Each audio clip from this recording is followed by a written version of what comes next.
아멘. 네, 이 요한 3서에는 짧은 서신입니다. 1절부터 15절까지 되는 짧은 서신임에도 불구하고 등장하는 사람들은 이 5종류의 사람들이 등장을 하고 있습니다. 첫 번째로는 등장하고 있는 사람이 장로인 나는이라는 사도 요한이 있습니다. 사도 요한이 편지를 쓴 자죠. 편지를 받고 있는 대상인 가이오, 그리고 요한의 편지를 전달해주는 역할과 선교사로서의 추천을 받고 있는 데메디류, 그리고 가이오와 같은 교회에 있으면서 이 교회의 지도자로 또 그 교회에 또 많은 사람들이 혼란을 주고 있는 사람 디오드레베, 이렇게 4사람이 나오고 있고요. 그리고 순회 전도자들, 이렇게 5종류가 나오고 있습니다. 순회 전도자라고 표현이 되고 있지는 않지만 5절 말씀에 보게 되면 나그네 된 자들이라는 표현을 해서 순회 전도자, 순회를 다니면서 전도하는 자들을 이야기하고 있는 것을 보게 됩니다. 그 중에 4사람, 요한, 가이오, 데메드리오, 순회 전도자들은 같은 뜻을 아는 동역자들입니다. 하나님의 복음을 들고 같이 전도하는 사람, 또 도와주는 사람, 또 그리고 격려해주는 사람, 이런 역할을 하고 있는 동역자들을 말하고 있고요. 또 하나 사람, 순회 전도자들, 이 4명 중에 또 한 사람, 4명의 사람이 있고, 또 한 사람은 이제 아까 말하고 있는 그 디오드레베라는 사람이 있는데, 이 사람은 이 동역하고 있는 4사람에 대해서 반대 세력을 가지고 있고, 또한 잘못된 교리에 대한 생각들, 그리고 자신이 으뜸이 되고자 하는 생각에 빠져 있다 보니까 교회에 혼란을 주고 있는 사람인 것을 보게 됩니다. 오늘 이 5종류의 사람들이 나와 있는데 5종류의 사람들 하나하나 좀 보면서 그들이 가지고 있는 공통점이 어떠한 것인가라는 것을 한번 발견해 보고, 또 우리들이 찾아야 될 것, 우리들이 교회에서 어떤 역할을 해야 될 것인가 라는 것을 한번 생각해 볼 수 있는 시간이 되어지길 원합니다. 첫 번째로는 먼저 순회 전도자들입니다. 순회 전도자들. 그들은 나그네 된 자들이다 라고 표현하고 있습니다. 5절 말씀해 보게 되면 사랑하는 자여 내가 무엇이든지 형제 곧 나그네 된 자들에게 라고 이렇게 돼서 나그네 된 자들이다 라고 표현하고 있습니다. 이들은 한 교회에 정착하고 있는 사람들이 아닙니다. 한 장소에서 다른 장소로 이동하면서 전도하는 자들입니다. 나그네라는 명칭을 사용하듯이 거주하는 곳이 한 곳이 아님을 우리는 이 단어를 통해서 알 수가 있게 되죠. 그들이 나그네처럼 돌아다니는 이유가 무엇일까요? 바로 예수 그리스도의 복음을 전하야겠다라는 사명이 그들 마음에 불타오르게 하고 있었기에 그들은 육체적인 편안함을 버리고 다니고 있었던 것입니다. 그들의 하나의 목적, 그들이 받은 은혜, 이 예수에 대한 복음, 예수의 복음을 전하기 위한 목적이 하나 때문에 사람들이 생각하고 있는, 사람들이 바라보고 있는 그런 편안함을 버리고 그리스도를 전하기 위해서 다니고 있다라는 것입니다. 그들의 전도 목적은 그리스도를 전하기 위한 것이고, 그들의 사역 중심도 그리스도를 전하고 그리스도를 가르치기 위해 헌신적인 선교사역을 하는 자들이다라는 것이죠. 그들은 개인적인 존경이나 또 이기적인 이익을 위해서가 아니라 오직 예수 그리스도의 이름으로 파송되는 것을 최고의 명예로 알았던 사람들이다라는 것입니다. 그렇기 때문에 사도 요한은 가이오에게 그들을 맞이함에 있어서 준비함에 소홀치 않도록 준비하라는 당부의 편지를 보내는 것이었던 것입니다. 왜냐하면 이제 그들이 이 요한이 있는 곳에, 요한이 편지를 썼던 그 가이오가 있는 그 교회에 이제 잠깐 들르게 될 수 있는 상황이 된 거죠. 그러니까 그렇게 복음을 전하러 다니는 사람들이 오고 있으니까 요한이 가이오라고 하여금 좀 그들을 만나면 그들이 좀 힘들지 않게 그들을 좀 도와줘라. 왜냐하면 복음 때문에 힘들게 계속 살아가고 다니니까 그들의 이야기를 들어보면서 어려운 것이 무엇이고 그들을 좀 도와줄 수 있는 방법이 뭔가라는 것을 너가 있는 교회에서 좀 역할을 해줘라 라고 지금 가이오에게 부탁을 하고 있는 것입니다. 가이오는 이제 그 편지를 받게 되면서 그 역할을 잘 감당하고 있었다라는 것을 보면서 사도 요한은 그것을 기쁨이다라고 표현하고 있는 것을 보게 되는 것이죠. 아까 말씀드렸던 것처럼 여기에 순회 전도자라는 명칭은 나오진 않습니다. 나그네란 이름으로 그들이 표현되고 있습니다. 이 나그네란 이름이 표현되어 있는 것처럼 아까 말씀드린 것처럼 이들이 무엇을 가지고 있다고요? 복음 하나 때문에 그들이 나그네 길을 걸어가고 있는 것처럼 이 본문에서도 이 나그네가 또 우리에게도 나그네라는 것을 잊지 말아야 될 것이다 라는 것을 한번 생각해 보려고 합니다. 우리에게도 마찬가지로 예수 그리스도의 복음을 전할 사명이 있기 때문인 것이죠. 나그네처럼 집과 직장을 떠난 자가 아닐지라도 우리에게 명령하시는 그 복음에 대한 사명은 우리의 생명이 닿을 때까지 영원히 잊어서는 안 될 것이다 라는 것을 발견하시길 바라겠습니다. 이 나그네 된 자들이 자신의 힘듦을 이야기하지 않고 그렇게 교회를 다니면서 곳곳을 다니면서 복음을 전하고 다니는 것처럼 하나님께서 우리에게 이 땅 가운데 우리에게 귀한 사명을 주셨고 우리에게 또 귀한 직장을 주셨고 또 귀한 가정을 주셨다라는 것은 바로 복음에 대한 그 사명이 우리에게 있기를 바라는 것, 그리고 그 복음을 가지고 살아가기를 원하시는 하나님의 뜻이 있다라는 것을 발견하면서 우리는 나그네다, 복음 전하는 자로 살아가야 된다라는 것을 잊지 않으시는 저와 여러분 되어지기를 바라겠습니다. 또 하나 이 순회 전도자의 특징이 있습니다. 이 하나의 특징은 뭐냐면 주의 이름을 위하여 나가서 이방인에게 아무것도 받지 아니함이라라는 것을 보게 됩니다. 7절 말씀 보면 나와 있죠. 이는 그들이 주의 이름을 위하여 나가서 이방인에게 아무것도 받지 아니함이라. 그들의 전도 목적이 드러납니다. 뭐라고 드러나죠? 주의 이름을 위하여. 이 목적 때문에 이방인들에게 도움을 받는다는 것은 그 당시 환경이나 문화론 어려운 것임을 짐작해 볼 수 있습니다. 그런 도움으로 인해서 복음 사역의 목적이 바뀌어지지 않을까 염려하는 것입니다. 여기서 이방인이라는 명칭이 등장하듯이 이방의 선교에 주력을 다하고 있는 자들임을 알 수가 있는 것이죠. 유대인들 뿐만 아니라 이방인들에게도 복음을 전하고 있었던 것을 볼 수 있습니다. 예수님의 가르침을 따르며 12사도와 사도 바울의 모습을 따르는 자들이었다는 것을 볼 수 있게 되죠. 그들을 파송한 교회가 어느 정도 그들을 후원하고 있었지만 그 당시에 교회에서 후원은 쉽게 받을 수가 있었던 상황도 아니었습니다. 그리고 후원받은들 그들이 가지고 생활을 하는 것이 크게 도움이 되고 있지 않았던 것을 보게 되죠. 그래서 그들은 1차적으로는 그들 선교는 자비량 선교였던 것을 보게 됩니다. 사도 바울의 전도가 그렇게 되었고 다른 예수님의 제자들의 전도 역시 그렇게 진행이 되었던 것을 보게 됩니다. 그러니까 우리가 전도하러 나가서 전도에 받는 그 사람을 위해 그 사람들에게 무엇을 받는다. 그러면 전도하는 목적이 조금 변질되어질 수 있게 되고 또한 그 받고 도움을 청하게 되면 하나님을 의지하는 믿음이 약해질 수 있기 때문에 그들은 순회 전도자의 가장 특징은 뭐냐면 그들이 가지고 나가는 건 오직 주의 이름뿐이다 라는 것이죠. 무엇을 받으려고 하는 것, 그리고 무엇을 도움을 얻으려고 하는 것, 그리고 자기의 전도 대상인 이방인자들에게 그런 도움을 받아서 그것이 가장 큰 역할인 전도의 사명이 막혀지지 않기 위한 그들의 가장 중심적인 하나의 뜻, 하나의 의지, 그것은 주의 이름을 위해서 나간다라는 것이 그들 마음에 꽉 차 있었다라는 것을 볼 수가 있었던 겁니다. 그들의 삶은 매우 힘든 고난의 길이었던 것을 보게 되죠.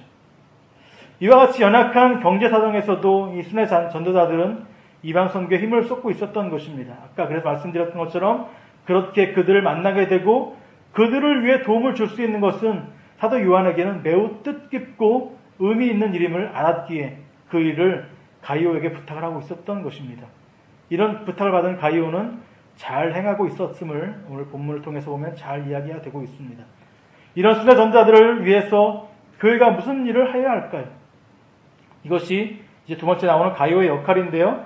가이오는 사도 요한의 말에 순종을 하였고 순회 선교사들이 그의 협조와 선행으로 인하여 전도 사역에 큰 힘이 되었음을 이야기하는 것을 들을 때 요한은 기쁘게 한량 없었던 것입니다. 전도자 사명에 불타올라 전도한다라고 할지라도 이렇게 교회의 도움이 많이 필요함을 우리는 알 수 있습니다. 기도가 필요하죠. 후원이 필요하죠. 그리고 격려가 필요하죠. 그 모든 것들이 복음 전함에 있어서 필요한 것들이다라는 것이죠. 복음 전함에 있어서는 복음 전하는 자 한 사람만이 그 일들을 감당할 수 있는 것이 아닙니다. 계속해서 그 복음 전하는 자들을 위한 기도가 필요하고 그렇게 지금 아까 7절에 나와 있던 것처럼 이방인에게 아무것도 받지 않겠다라면 복음 받는 그 대상들에게 받지 않겠다면 그들이 가서 준비하고 힘들지 아니하도록 물질적인 후원이 필요하고 격려가 필요하고 그들이 힘들지 아니하도록 도와주는 것이 바로 교회의 가장 중요한 역할이다라는 것을 보게 되는 것이죠. 그러면 교회에서의 가장 많은 역할들이 그렇게 나눠져 있다라는 것을 볼 수 있게 되는 것이죠. 말씀 전하는 자가 있다면 그 말씀 전하는 자를 위해서 기도하고 도와주고 헌신하고 하나씩 순종이 이 모든 것이 하나가 되어짐으로 인해서 교회는 아름답게 성장해 나갈 수가 있는 것이고 또 아름다운 열매를 맺어 나갈 수가 있는 것을 볼 수 있다라는 것입니다. 그럼 두 번째로는 아까 첫 번째로는 순회 전도자를 봤다면 가이오가 했던 일은 무엇일까요? 첫 번째로는 하나님께 합당하게 그들을 전송하는 일을 하였다라는 것이죠. 반복되어지는 말씀이지만 순회 전도자들은 그들의 거주지가 일정치 않았기에 그들이 전도 사역지가 해당이 되면 그들을 물신양면 도와주어야 하고 다음 전도지에 가서 전도 사역이 어렵지 않게 이루어지도록 도와주는 역할을 하고 있는 것을 보게 됩니다. 이것이 아름답게 이루어진 것입니다. 그래서 6절에 언급되는 것처럼 너의 사랑을 증언하였느니라 라는 것이죠. 6절 말씀 같이 한번 다시 읽도록 하겠습니다. 6절 말씀입니다. 6절입니다. 시작. 그들이 교회 앞에서 너의 사랑을 증언하였느니라. 내가 하나님께 합당하게 그들을 전송하면 좋으리로다. 내가 그들이 순회 선교사들입니다. 교회 앞에서 너의 사랑을 증언하였느니라. 너가 했던 가이오 너가 했던 그의 헌신과 사랑을 증언했다. 그리고 내가 하나님 앞에 합당하게 그들을 전송했다라는 것, 전송하면 좋겠다라는 것, 그리고 증언했다라고 있는 것을 표현하고 있는 것이죠. 그리고 두 번째로 이 가이오가 했던 것은 뭔가죠? 진리를 위해서 일하는 자가 된 것입니다. 진리를 위해서 일하는 자. 이렇게 순회 선교자들을 위해서 협조하고 후원의 일을 하는 것은 진리의 편에 서서 일하는 기쁨을 누리게 된 것이다 라는 것입니다. 그래서 사도 요한은 3절과 4절에서 내가 진리 안에 행한다 하니 내가 심히 기뻐한다 라고 이야기하고 있습니다. 4절 말씀을 보게 되면 내가 내 자녀들이 진리 안에 행한다 함을 듣는 것보다 더 기쁜 일이 없도다 라고 이야기를 하고 있는 것이죠. 그렇게 가이오는 사도 요한의 가르침을 받아서 순회 전도자들을 위한 헌신의 수고를 아끼지 않았던 것을 보게 됩니다. 그 수고 역시 그 내면에 진리로 충만하게 채워져 있었기에 가능했던 것을 볼 수 있는 것이죠. 사도 요한이 가이오야 너 이거 해. 그들이 올 거니까 도와줘라 라고 단순히 부탁을 해서 가이오는 네 그렇게 하겠습니다가 아니라 가이오의 심령에 무엇이 가득 차 있었던 것이죠? 진리가 가득 차 있었던 것입니다. 그래서 그가 스스로 그 사도 요한의 지시를 받았지만 그도 이런 그 순회 선교자들을 만나서 그들을 위해 도와주는 일들이 그에게는 기쁨이었던 것을 보게 됩니다. 그래서 이 진리가 그 안에 채워져 있었기 때문에 그도 이 하는 일들이 그들을 위해 헌신하고 그들을 도와주는 일이 기쁨이었다라는 것을 그도 발견할 수 있었던 것입니다. 이 진리가 채워져 있지 않으면 아무리 교회 일을 한다 할지언정 기쁨이 되지 못하며 모든 이들에게 또한 기쁨을 주는 열매가 맺어질 수가 없는 것이기 때문에 그렇다라는 것입니다. 그렇기 때문에 먼저 우리가 교회 일을 하기 전에 교회 사역의 가장 중요한 것, 내 안에 진리가 가득 채워져 있는가? 그것을 먼저 확인하면서 이 진리 때문에 기뻐할 수 있는가? 이 진리로 그래서 주의 일을 감당해 나갈 수가 있는가라는 것이 내 안에 먼저 점검하고 그 진리로 충만하게 채워지고 그래서 그것을 기쁨으로 감당해 나갈 수 있는 저와 여러분 되어지기를 간절히 바라겠습니다. 이렇게 진리로 채워졌던 가이오가 그 일들을 그 순회 선교자들을 진정으로 도와주고 헌신으로 그들을 맞이하게 됨으로 인해서 그는 그 헌신을 받았던 그 순회 선교자들은 기쁨으로 너의 사랑을 기쁨으로 받아들이고 그것을 증언한다라고 지금 이야기하고 있는 것을 보게 됩니다. 윌리엄 바클레이 목사님은 이렇게 말하고 있습니다. 사람은 여러 가지 환경으로 인해 선교사가 되지 못하고 일상생활이나 세상의 직업에 종사할 수밖에 없을 때도 있다. 그러나 그는 비록 몸으로는 직접 갈 수 없을지라도 물질과 기도로 지원할 수는 있다. 그리고 만약 그가 이러한 지원을 한다면 그도 역시 진리의 대열에 서는 셈이다 라고 말합니다. 즉 모든 사람이 선교사가 될 수는 없습니다. 그들을 지원함으로써 모든 사람이 진리의 대열에 동참할 수 있는 것이다 라고 말하고 있는 것을 보게 되는 것입니다. 그러니까 우리가 선교사로 나가지 않을지라도 그 선교사님이 나가고 직접 그 선교사하는 일들을 하시는 분들을 위해서 기도하고 그들을 후원하는 일도 마찬가지로 진리의 사역에 동참하는 것이다 라고 생각하시면서 늘 그들을 위해 여러분 끊임없는 기도가 일어나기를 간절히 바라겠습니다. 그리고 그 선교사를 위해서 애쓰는 우리의 노력도 필요하다라는 것을 같이 공감하면서 그렇게 어렵고 힘들구나라는 것을 위해서 늘 도와주기를 위해서 애쓸 수 있는 저 여러분 되어지길 바라겠습니다. 그리고 이곳에서 그 선교사님들은 다른 곳에서 복음을 전하고 있지만 우린 이곳에서 또 주의 복음을 전할 수가 있기 때문에 우리에게도 귀한 선교의 사명, 전도의 사명이 있다는 걸 늘 잊지 않으시면서 그 복음을 가지고 나가실 수 있는 용기를 얻으시기를 간절히 바라겠습니다. 교회에 이렇게 충성스러운 사람이 있는가 하면 반대적인 사람도 있습니다. 그 세 번째가 바로 디오드 레베라는 사람입니다. 디오드 레베. 9절부터 10절에 나오고 있는 사람입니다. 9절부터 10절에 나오고 있는 사람인데요. 다시 한번 천천히 같이 한번 읽도록 하겠습니다. 9절부터 10절입니다. 시작. 내가 두어 자를 교회에 썼으나 이를 좋아하는 디오드레베가 우리를 맞아들이지 아니하니 그러므로 내가 가면 그 행한 일을 잊지 아니하리라. 그가 악한 말로 우리를 비방하고도 오히려 부족하여 형제들을 맞아들이지도 아니하고 맞아들이고자 하는 자를 금하여 교회에서 내쫓는도다. 네, 가이오와 같은 교회에 있었던 사람입니다. 한 사람의 가이오는 그렇게 헌신하면서 진리에 충만한 자였고 그래서 순회 선교사들을 기쁨으로 맞이하면서 헌신했던 모습을 보고 있다면 지금 읽었던 이 디오드레베라는 사람은 교회의 지도자 역할을 하고 있었던 사람임에도 불구하고 이 사도 요한의 편지를 무시하고 그리고 이 순회 선교사들을 맞아드는 것을 기쁨으로 맞지 아니하는 모습을 보고 있는 것입니다. 디오드레베는 그가 교회에서 상당한 영향력을 끼쳤던 자였음을 알 수 있습니다. 즉 교회의 감독이거나 또 그에 가까운 위치에 속해 있다는 것을 짐작할 수 있죠.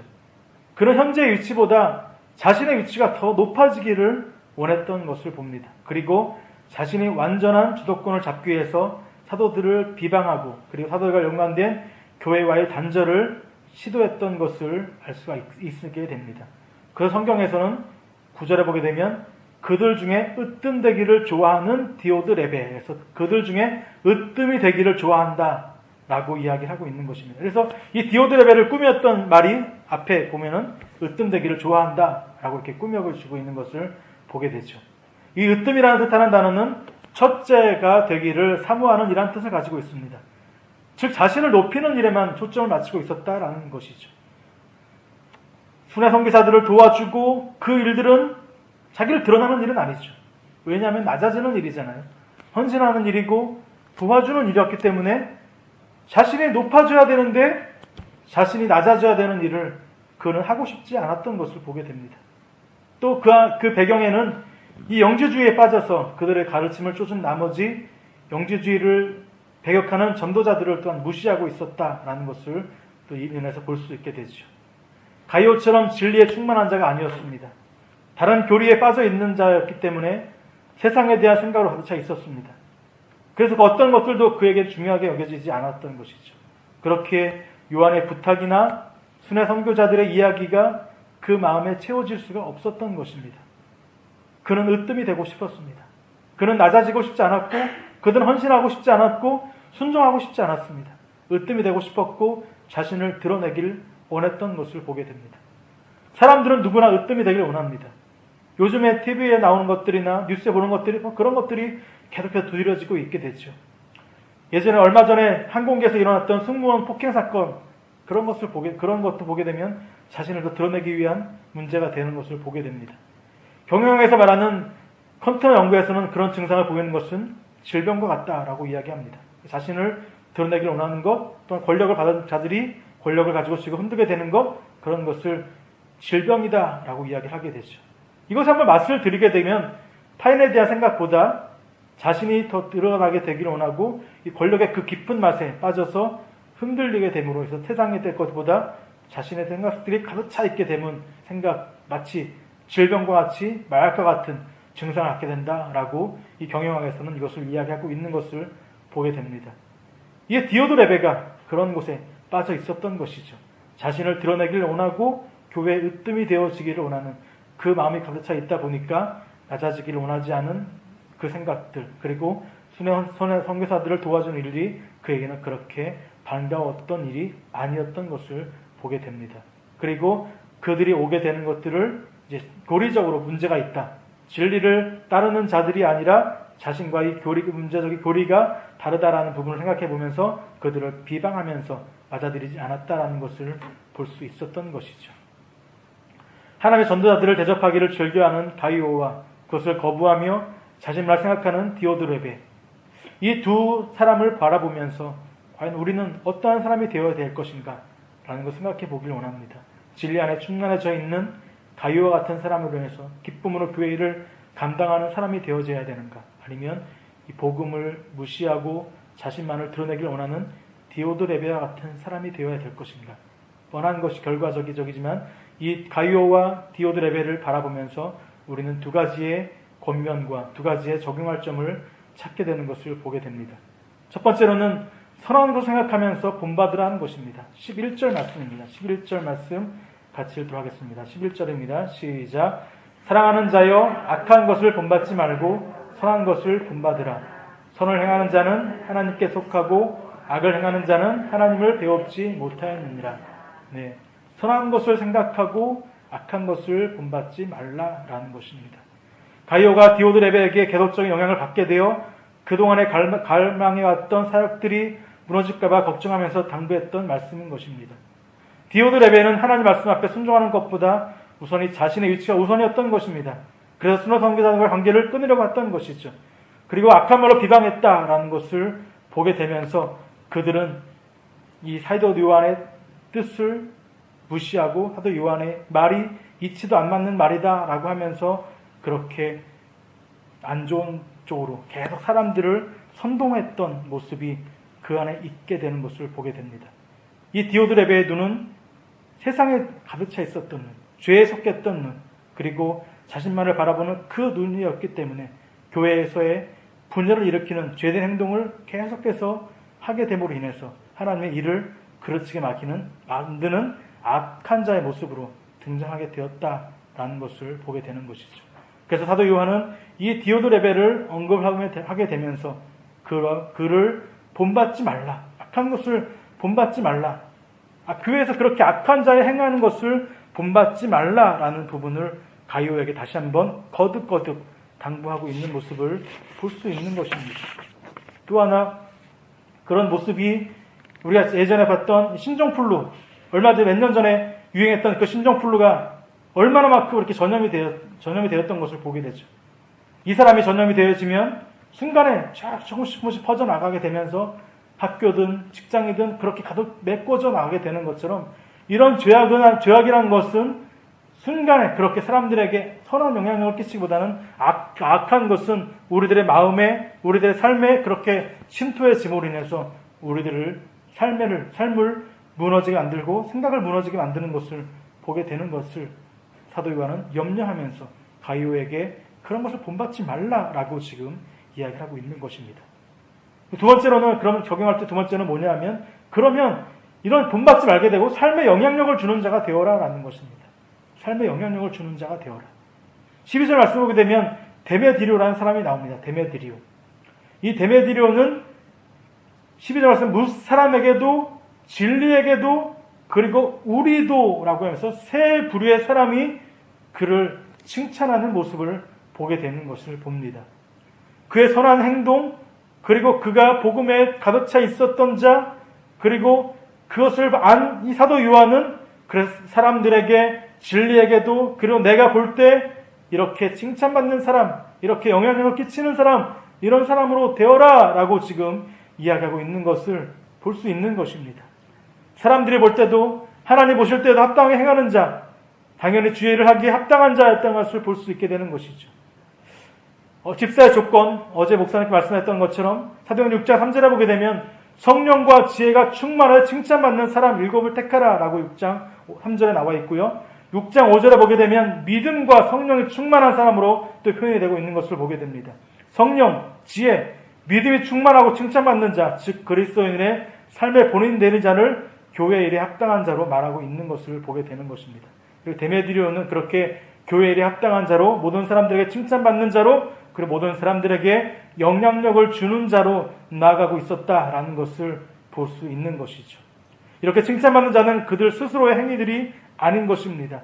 진리로 그들 자신이 변화되어짐으로 인해서 그들이 추구해야 될 것이 무엇인가라는 것 분명히 알았던 자들이기에 기쁨으로 돕는 일을 감당했고 기쁨으로 낮아지는 것을 감당했고 나누는 일, 베푸는 일을 행했던 것을 보게 됩니다. 이런 행위들은 결코 사람들이 바라볼 땐 존경과 관심 받을 일이 아닌 것이지만 진리를 아는 자들이 바라볼 때 그 일은 아름다운 일이고 기쁨의 일이고 하나님께서 기뻐하셨던 일이라는 것을 알 수가 있게 되는 것을 보시죠. 죄와 악이 삶에 강한 영향력을 준다면 이 믿음의 길로 바로 들어서서 행하는 자 역시 강한 영향력을 주게 됩니다. 이 믿음의 길로 들어선 이 영향력은 악의 영향력처럼 화려하고 드러내는 영향력이 아니지만 그의 진전 의미를 깨닫게 되어짐으로 삶의 방향과 그 목적이 완전히 바뀌어지게 되는 놀라운 일들을 하게 되는 것입니다. 악의 영향력은 갈 길은 정해져 있죠. 무너지는 길이지만 믿음의 영향력은, 선한 영향력은 삶을 바꿔지며 계속 전진해 나가고 승리의 길로 나갈 수가 있게 되는 것을 볼 수 있게 되는 것입니다. 여기 보고 있는 디오드레베, 그리고 그 반대되고 있는 가이오, 데메드리오, 우리가 그런 가이오나 데메드리오처럼 사도 요한이 바라볼 때 기쁨을 주는 자, 진리 안에 속해져 있는 자로 표현이 되고 있는 것처럼 우리도 하나님 우리를 바라보실 때 기뻐하실 수 있는 자로 나아가는 저와 여러분 되어지기를 간절히 바라겠습니다. 다시 한번 정리해보면 진리에 충만한 자가 되어서 전도에 힘을 쓸 수 있는 저와 여러분 되어지기를 바라겠습니다. 하나님께 쓰임받고 있음을 감사하면서 전도자가 아닐지라도 기도자로, 후원자로, 교회의 봉사자로 나아갈 수 있는 저와 여러분 되어지기를 바라겠습니다. 세 번째로 타인에게 영향을 끼칠 수 있는 그런 자로 성장해 나갈 수 있는 저와 여러분 되어지기를 간절히 바라겠습니다. 기도하겠습니다. 하나님 아버지